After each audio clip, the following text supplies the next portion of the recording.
On a le plaisir d'accueillir Sébastien Badeau, qui est directeur général d'Alibaba. Sébastien, bonjour, viens nous rejoindre. Alors, j'ai envie de dire ni hao, Sébastien, en chinois, mais évidemment la conférence sera en français. Donc on t'écoute à peu près une grosse demi-heure et puis on essaiera d'avoir juste après quelques instants pour une session de questions-réponses avec la salle. Donc réfléchissez dès maintenant à vos questions. À tout à l'heure, Sébastien.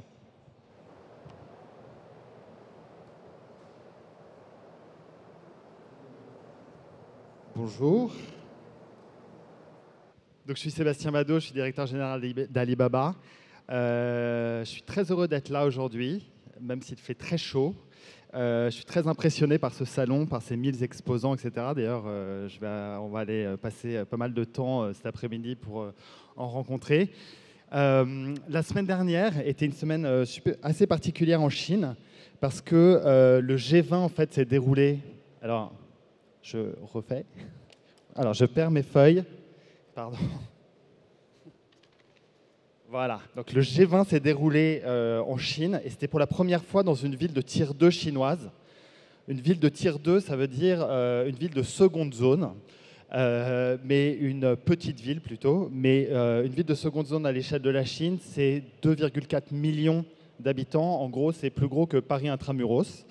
Et cette ville s'appelle Hangzhou et elle a plusieurs particularités. Alors la première particularité, c'est que donc voilà une vue de la ville de Hangzhou, très futuriste, qui est en train de se développer. Et c'est là où se trouve le fameux West Lake. Le West Lake, c'est un peu l'équivalent du Mont Saint-Michel en France. C'est probablement le lieu le plus visité par les touristes chinois, mais aussi les touristes étrangers. Lors des grandes fêtes nationales, il y a tellement de monde autour du lac qu'on ne peut même pas l'approcher, ce qui est un peu embêtant quand on a fait des milliers de kilomètres pour le voir. C'est bucolique, c'est joli, c'est chinois. Et c'est aussi l'autre particularité de la ville, c'est que c'est là où est né en 1964 un certain Jack Ma, et qui d'ailleurs passait, quand il était jeune, quand il avait une dizaine d'années, son temps autour du lac, avec pour volonté donc, de rencontrer un maximum de gens et surtout des étrangers pour pouvoir parler anglais avec eux, parce qu'il trouvait ça extraordinaire. Et en parlant anglais, une fois, il a rencontré une famille d'Australiens avec qui il s'est très bien entendu. Ils l'ont invité chez lui, il est parti en Australie, ce qui lui a permis vraiment de développer son anglais, ce qui derrière lui a permis de devenir prof d'anglais, ce qui derrière lui a permis de devenir interprète, de partir aux États-Unis, de voir pour la première fois Internet, et de revenir en Chine et de créer Alibaba. Donc on peut dire que quelque part, si Jack Ma n'était pas né à Hangzhou, s'il était né à Shenzhen ou à Guangzhou, il n'aurait peut-être jamais créé Alibaba. Alibaba n'aurait peut-être pas existé, ou en tout cas pas sous la forme qu'on connaît. D'où l'importance de cette ville. Et 35 ans après, donc Jack a créé Alibaba avec 17 de ses collègues et amis. Donc certains étaient profs à la même université que lui. Et la ville reste très importante pour nous puisque c'est là où se trouve notre siège, que vous voyez ici. Siège d'ailleurs qui a accueilli pendant cette semaine du G20 Matteo Renzi, Justin Trudeau et d'autres personnes très importantes qui sont venues rencontrer Jack sur le campus. Parce que Alibaba, quelque part, est devenu le symbole de cette nouvelle Chine, de ce développement. Et donc, il y a un lien extrêmement fort. Bon, avant de rejoindre Alibaba, je n'étais jamais allé en Chine. Je n'étais jamais allé à Hangzhou. J'y suis allé 10 fois depuis. Et pour vous donner une petite idée de comment c'est, il y a un de nos collègues américains qui a fait un petit film que je voulais vous montrer. Alors non. Voilà. I gave it all up to come here, Hangzhou, China, to work for e-commerce giant Alibaba. As a writer for the company's corporate news website, AliZilla, I get the chance to see China and get inside one of its most important companies. And as hard as it can be, I think this is the perfect time to be at Alibaba. I'm Tom Brennan. Follow me and I'll show you what it's like to be a foreigner at a Chinese tech giant. You can feel the energy here at Xixi Campus, Alibaba's headquarters. There are 8 buildings spread out over 64 acres. About 14,000 of us work here, but just a handful of that number are foreigners.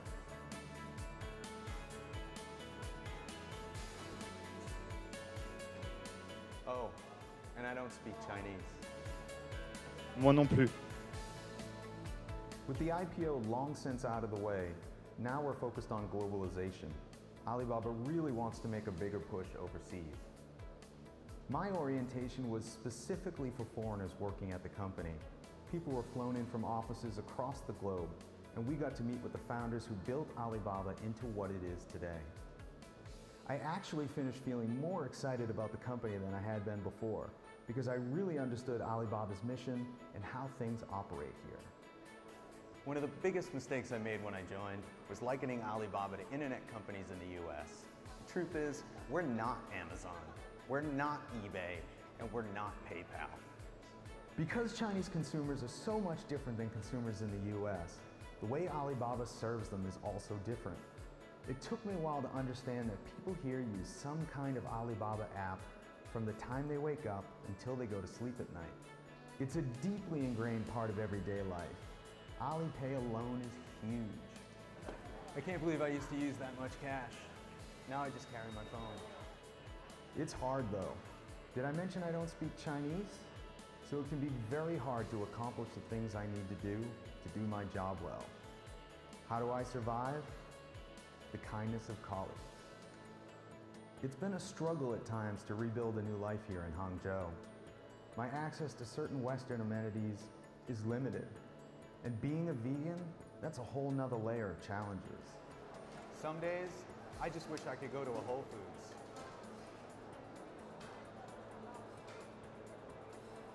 But what keeps me going is the direct access to see how Alibaba is evolving. Writing for AliZilla puts me on the front lines of all these important things happening at the company. We're juggling an enormous amount of work at any given time. It's non-stop. There's event after event after event.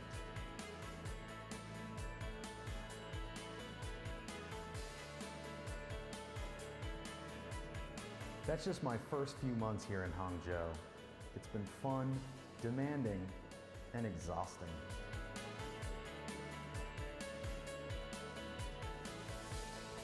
And when I do get some free time, there's a lot of fun stuff that I can do on campus.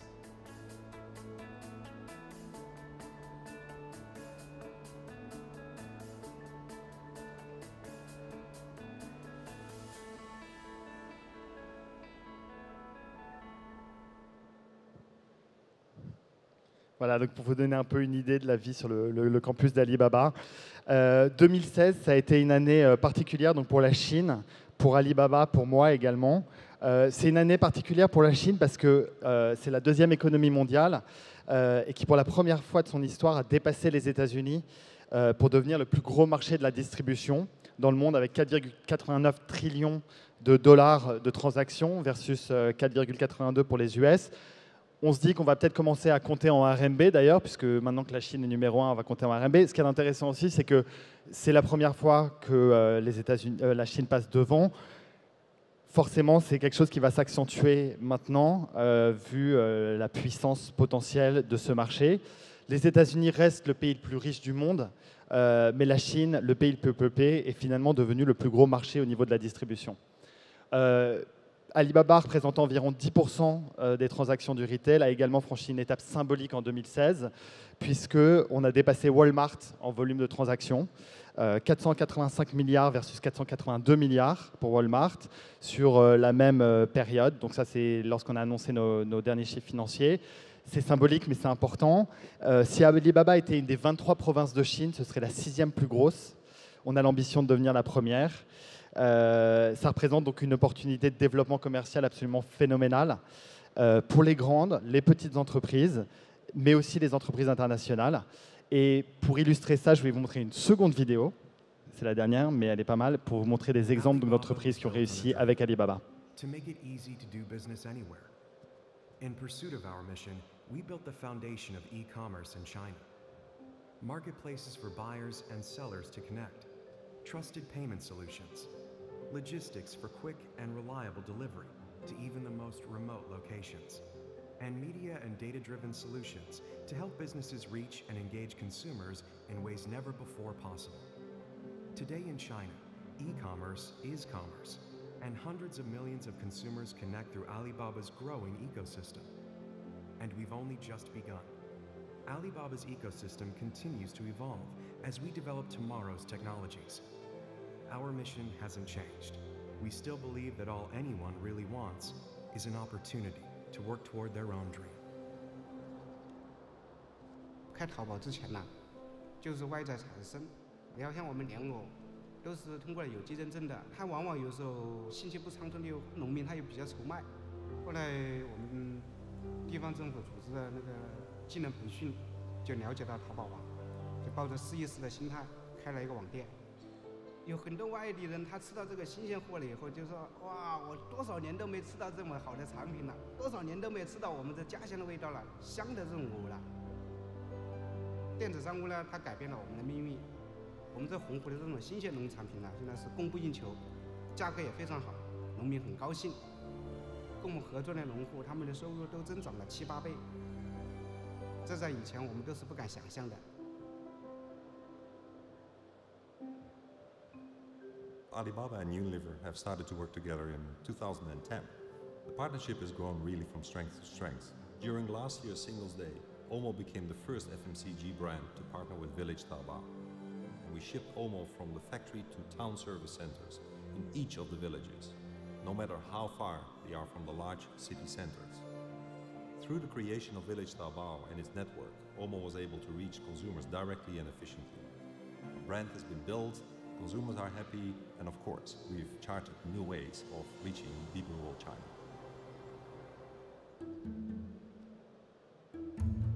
近10年，其实整个中国物流的发展速度和这个发展的整个效率是全球刮目相看的。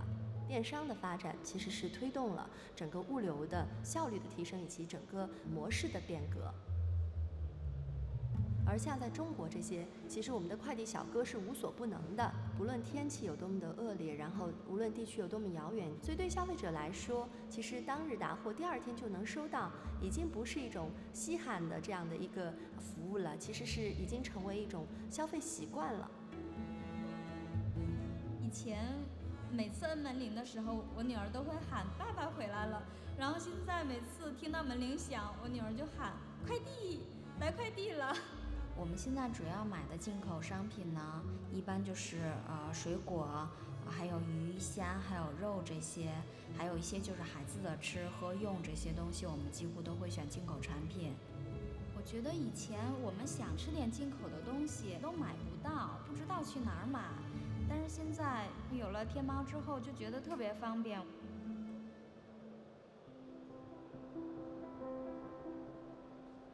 Our spirit on this farm is to grow the most high quality fruit we can and to have a good lifestyle doing it for ourselves and our employees. The farm has been in our family for 56 years. I'm the 3rd generation and my son is back now, so that makes the 4th. The apple industry has been a really tough thing to be in Washington State. The production is going up and the competition is more all the time, and so most of us farmers, all of us farmers, were really excited to hear we could get into China. Alibaba's Tmall allows me as a farmer, allows our co-op as a group of farmers to have the opportunity to expose our product to millions and millions of people. My dream for the future is to be able to keep farming as a family farmer, to have my kids have the opportunity to keep farming as a family farmer. I see technology helping us in doing that in the future, with e-commerce as a key part in being able to sell our apples direct around the world. Alibaba was born in China, but we believe it belongs to the world. This is the promise of the internet and the potential of e-commerce. Borders need not separate us, and we feel that connecting us all with commercial opportunity will make China better and the world better. The future we envision is a world where even small businesses can compete in a truly global market. For the first time in history, we have the technology to make this possible. One dream at a time, we are all building a better, more prosperous future.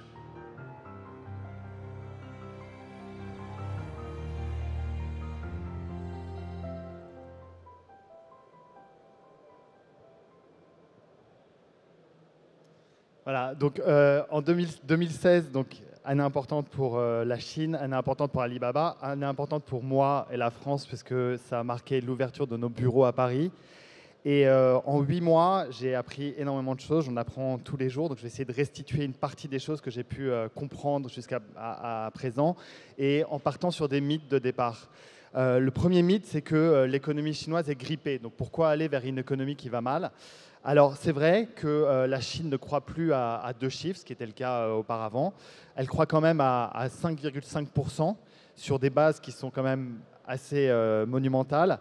Et quand on les compare à la croissance en Europe, qui est aux alentours de 0,5, entre 0,5 et 1, ou même aux États-Unis où on est aux alentours de 1%, 5%, ça reste extrêmement confortable. Et puis, moi, ma statistique préférée, c'est que, quand j'ai commencé à m'intéresser à ce marché, c'est que l'incrément dans la consommation des ménages dans les 3 années à venir en Chine, c'est l'équivalent de la consommation des ménages en France globale. Ce qui veut dire qu'en gros, en 3 ans, la Chine va rajouter une France entière dans son économie.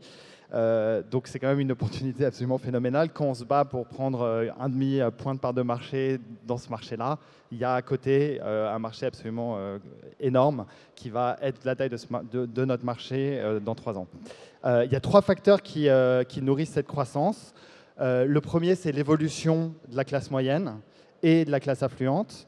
Le second, c'est l'émergence d'une nouvelle génération de consommateurs. Et le troisième, c'est le développement de l'e-commerce. Alors, en 2010, seulement 7% des foyers urbains en Chine étaient considérés comme haute classe moyenne ou affluents, c'est-à-dire plus de 46 000 $ pour le foyer par an. On est aujourd'hui passé, donc, en l'espace de 7 ans, de 7 à 17%. On sera à 30% en 2020. Donc on sera passé de 7 à 30% de 2010 à 2020 en 10 ans. C'est 100 millions de foyers supplémentaires. Et ces foyers représenteront 55% de la croissance, et 55% de la consommation, pardon, et 80% de la croissance. Ce qui veut dire qu'en gros, en 10 ans, il y a 100 millions de foyers qui dépensaient très peu ou pas dans la consommation et qui vont faire quasiment toute la croissance dans 3 ans. Donc c'est absolument phénoménal. Donc cette évolution de la classe moyenne, c'est le premier point. Le second, c'est les jeunes. Les jeunes qui sont nés dans les années 80, 90 et 2000. On appelle ça la Young Generation. On les oppose à la génération de ceux qui sont nés dans les années 70, 80 et 90, qui sont la Last Generation. Ce que je trouve à la fois triste et un peu humiliant, parce que c'est la génération dont je fais partie moi. Je préférais être la Young Generation que la Last Generation, mais bon. Et cette Young Generation, elle est intéressante parce qu'elle a une consommation qui est 2 fois supérieure à celle d'avant. Et ils sont aujourd'hui à 15% de croissance year-on-year. Et en gros, ils vont faire plus de la moitié de la croissance viendra de cette génération-là. Mais au-delà du volume de leurs dépenses, qui est hyper importante, ce qui est encore plus important, c'est le changement de leur comportement. C'est une génération qui est 8 fois plus susceptible d'avoir une éducation supérieure que celle d'avant.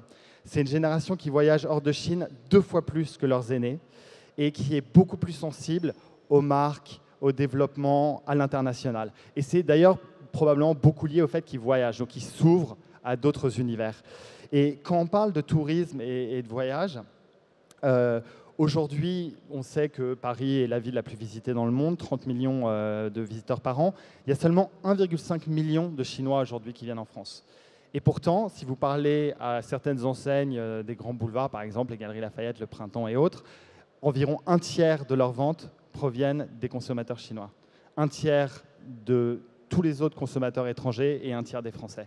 Donc avec 1 million sur 30 millions de visiteurs, la Chine fait 33% du chiffre d'affaires de ces entreprises-là.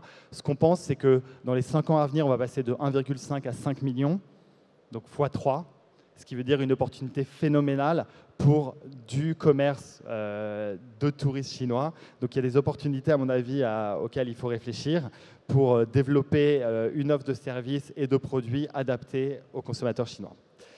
Le troisième facteur, c'est le développement de l'e-commerce, qui est absolument fulgurant, qui a permis à Alibaba de se développer comme il s'est développé. En 2010, il y avait seulement 3% des transactions qui étaient effectuées en ligne. Le nombre d'acheteurs a triplé depuis. On en a aujourd'hui chez Alibaba 434 millions d'acheteurs actifs. Et le online représente 15% de la consommation globale. Je regardais les conférences hier. Je crois qu'aujourd'hui, en Europe et en France, on est aux alentours de 7%. Ce qui veut dire que la consommation des Chinois online est 2 fois supérieure à celle des Européens. Et vu que cette croissance va continuer à se développer, à peu près à 20% par an, le développement de l'e-commerce, versus 6% pour le commerce traditionnel, ça veut dire que le online devrait représenter 42% de la croissance du retail. Je voudrais avoir une interrogation écrite sur tous les chiffres que j'ai sortis depuis le début, à la fin de cette conférence. Mais pour ceux qui sont plus visuels, alors j'arrive pas à cliquer, j'arrive pas à passer à la slide d'après. Bon, bah, tant pis. Il y avait une très jolie slide qu'on verra peut-être tout à l'heure qui montre justement l'évolution de l'e-commerce dans les ventes. Bon, c'est pas très grave. En tout cas, le premier mythe, a priori, sur le fait que l'économie est grippée est levé. Le second mythe, c'est que le consommateur chinois est moins évolué que le consommateur des pays occidentaux. À mon avis, alors, la première statistique, je viens de la donner, c'est qu'aujourd'hui, les Chinois font 15% de leur achat en ligne versus 7% pour nous, donc ils sont 2 fois plus évolués, entre guillemets, par rapport au online. Mais la seconde statistique, qui à mon avis est vraiment importante, c'est que, vous savez, en Europe, on parle depuis très longtemps du développement du mobile. Chaque année, c'est l'année du mobile. Là, on va dire que depuis 2-3 ans, le mobile est vraiment installé chez nous. Et on se targue et on est heureux de se dire qu'on fait 50% des consultations de notre site ou 50% des recherches sur mobile. Dans les derniers résultats financiers d'Alibaba, 75% des achats, donc 75% des achats ont été effectués sur mobile. Donc je répète, 75% des achats sur mobile. On dit souvent que les pays en voie de développement sautent une étape pour se mettre à niveau en fait des autres pays. Dans ce cas précis, je pense que non seulement on a sauté un niveau, mais on est arrivé à un autre niveau, on les a dépassés, enfin la Chine a dépassé, et voilà, alors ça c'était les évolutions. Voilà, et la slide après encore, mais ça marche toujours pas, bon, c'est pas grave. Donc on dit qu'on saute une étape. Là, on est dans une autre étape, on est dans un autre monde, dans une autre manière de gérer le commerce, de gérer les ventes. Et le consommateur chinois, et ça vient, à mon avis, d'une seule chose, enfin d'une chose en particulier, c'est la fluidité dans les paiements. Le consommateur chinois, on le voyait dans la vidéo tout à l'heure de notre ami américain, de mon collègue américain, il n'a plus de carte de crédit, il n'a plus de cash, parce qu'il fait tout avec son téléphone. Donc lorsqu'il est dans le métro et qu'il voit un produit qui lui plaît, il lance son application de paiement, qui peut être Alipay ou une autre, et le tour est joué. Alors que c'est assez rare pour nous, quand on est dans le métro à Paris, de voir quelqu'un sortir sa carte de crédit, rentrer les 13 chiffres de sa carte, les 4 chiffres de sa date d'expiration, les 3 chiffres de son code secret derrière, d'espérer d'avoir une connexion pour potentiellement recevoir un SMS de sa banque qui va envoyer un autre code à 8 chiffres qu'il faut re-rentrer. C'est des points qui sont un petit peu bloquants et qui freinent probablement le commerce sur mobile. En Chine, il suffit de swiper une fois et c'est fini. Et cette fluidité fait que le consommateur chinois ne s'arrête pas uniquement aux achats e-commerce, mais paye maintenant tout avec son téléphone. Il paye son loyer, il paye sa note d'électricité, il paye ses canettes de coca, il paye ses dettes à ses amis.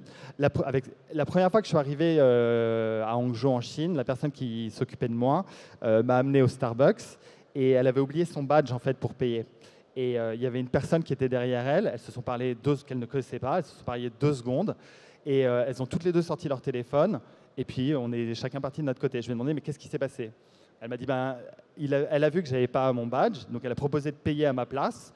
Et j'ai sorti mon téléphone, j'ai pris un QR code et je l'ai remboursé. Ça a pris moins d'1 minute. Elles ne se connaissaient pas, il n'y avait aucun profil en parallèle, etc., etc. Il a suffi d'échanger un QR code et c'était fait.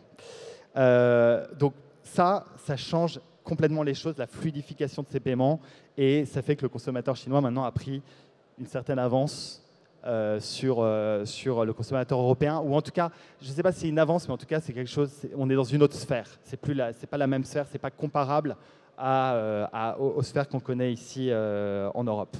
Le troisième mythe, c'est que le consommateur chinois n'est pas ouvert aux produits premium. Alors que la croissance des produits de masse comme la nourriture, les boissons, etc., c'est assez atone. L'évolution des segments premium, slide d'après encore, est extrêmement rapide.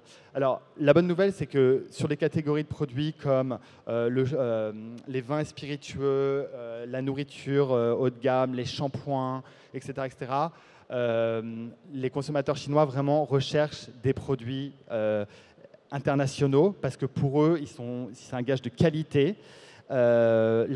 Et vraiment sur aussi des segments comme les marques chinoises, sur des segments comme la mode, la beauté ou le sport, ont vraiment du mal à pénétrer.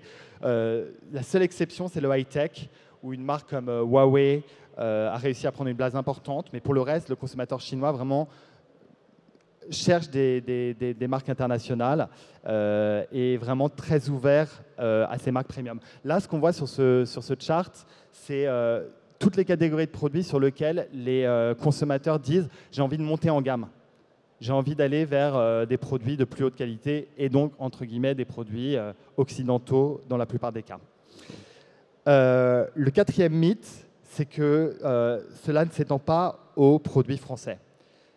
J'ai envie de dire bien au contraire, parce qu'aujourd'hui, quand on parle à nos homologues qui s'occupent des grandes catégories de produits chez nous, ils nous disent que ce qui les intéresse le plus, ce que les consommateurs recherchent le plus, c'est la mode, la cosmétique, la nourriture et le vin, et tout ce qui touche à l'univers de l'enfant, donc là encore de l'habillement, mais aussi des jouets, etc., des couches, du lait pour enfants.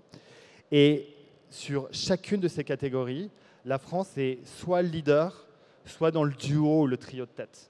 Donc il y a une opportunité absolument phénoménale. Aujourd'hui, il y a plus de 200 marques françaises, ou à peu près 200 marques françaises, qui vendent sur Tmall et sur d'autres plateformes. Hein. Donc Tmall, c'est Alibaba, il y a plein d'autres plateformes aussi en Chine. Certaines comme L'Oréal ou Decathlon sont leaders dans leur catégorie.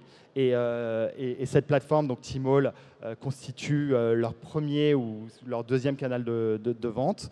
Mais le succès en Chine, ce n'est pas l'apanage des entreprises du CAC 40. Vous me direz, oui, Decathlon, L'Oréal, etc., ils ont les moyens. Mais une boîte comme l'Occitane est extrêmement présente.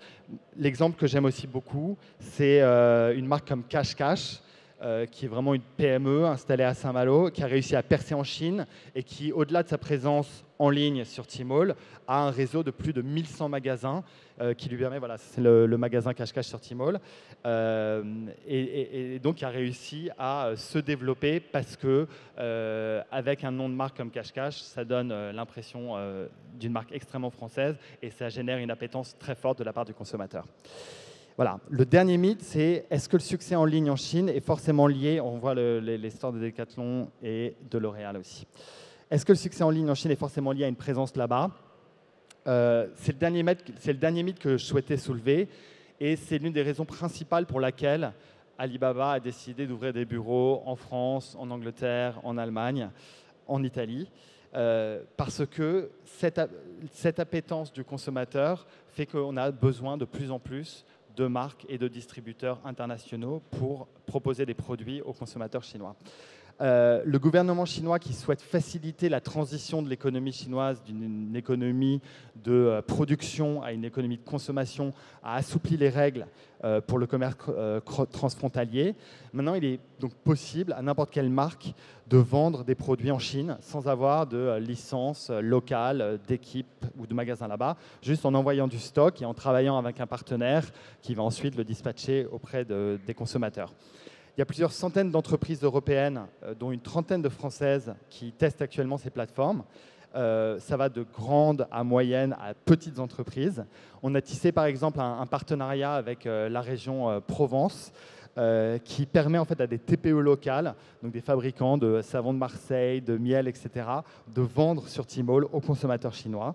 Alors oui, on peut vendre en Chine, même en étant une petite entreprise française, mais la réalité, quand même, parce que là, on a parlé des mythes, c'est que ce n'est pas facile, que ça nécessite du temps, que ça nécessite de l'énergie, qu'il y a une vraie courbe d'apprentissage. Nous, on est en train d'apprendre en partenariat et en travaillant avec toutes les marques avec lesquelles on travaille. Mais on pense que le jeu en vaut vraiment la chandelle. On croit vraiment à cette logique de Made in France for China. C'est un label qu'on a envie de développer. Et on pense vraiment que la Chine peut devenir la nouvelle frontière de l'e-commerce pour beaucoup d'entre vous. Et on espère pouvoir vivre cette aventure avec des gens présents dans cette salle. Et que l'année prochaine, on fera un panel avec 4, 5 ou probablement plus d'entreprises qui ont réussi à se développer en Chine et qui généreront de la croissance, de l'emploi aussi potentiellement, en s'étant développées sur nos plateformes. Voilà, merci à vous.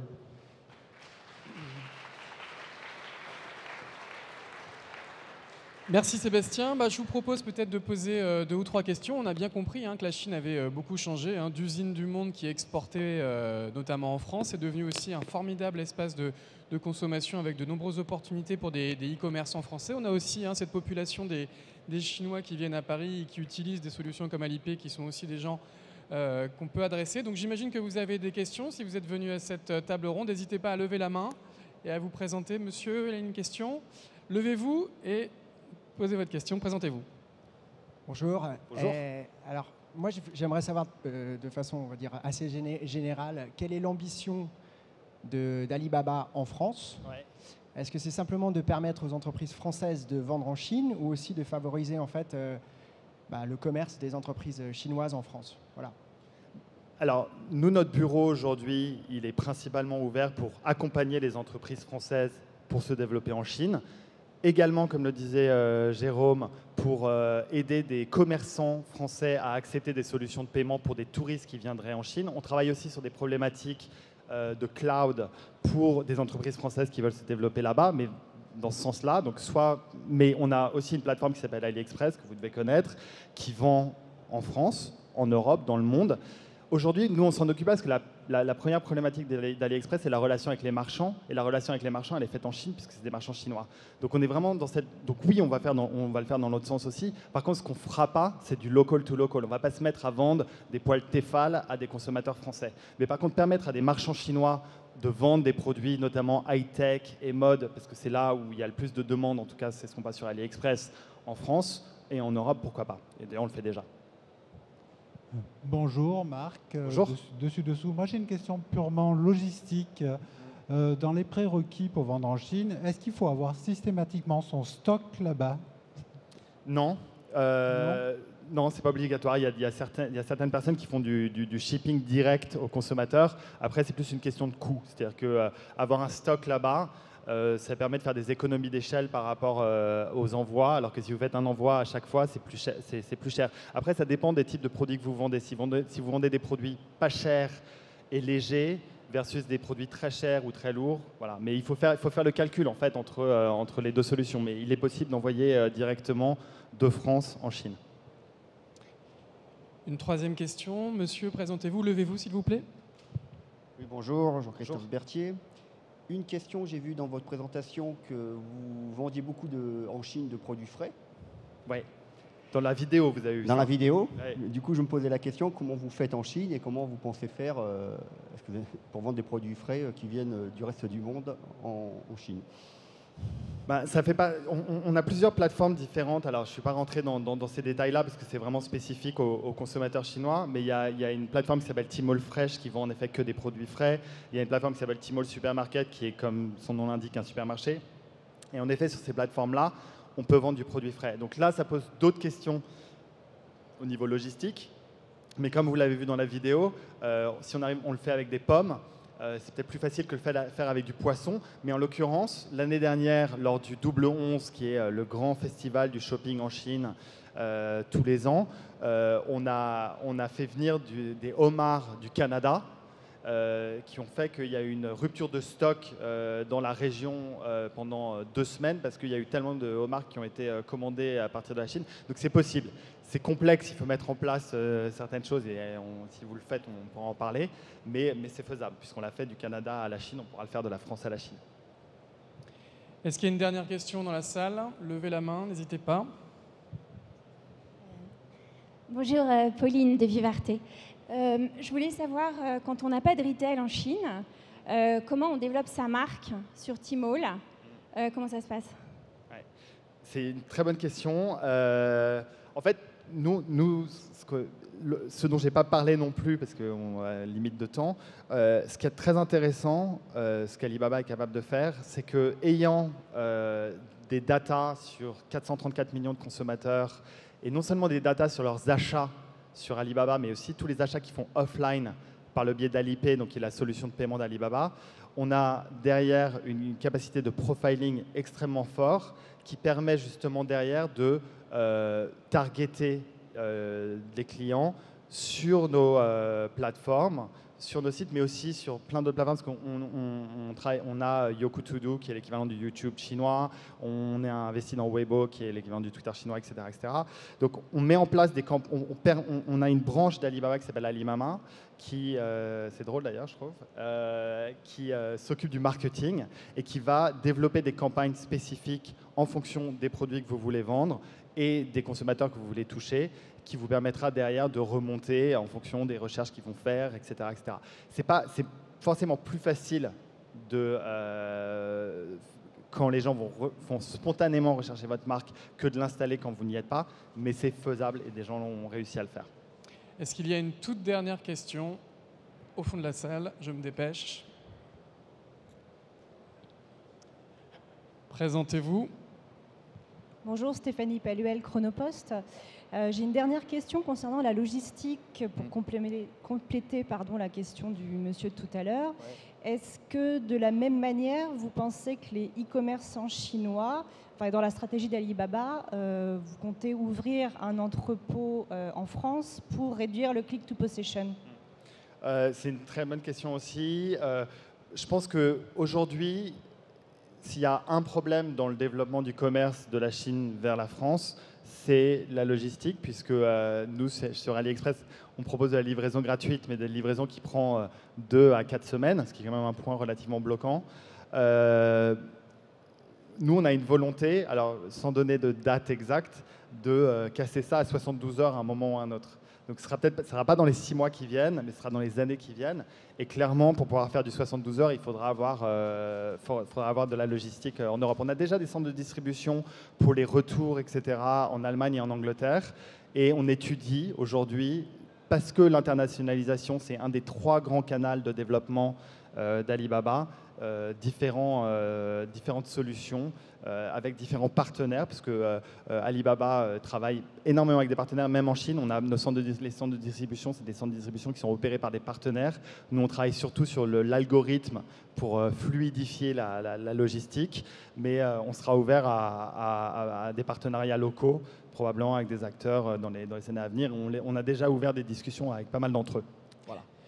Merci en tout cas Sébastien d'ouvrir cette route de la soie électronique. Vous êtes un peu notre Marco Polo 2.0.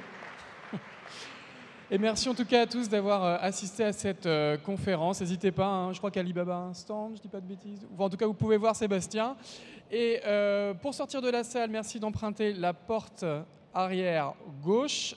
On enchaîne dans 5 minutes avec une table ronde de SES Imagotag qui va nous parler de l'ère du commerce unifié. À tout de suite.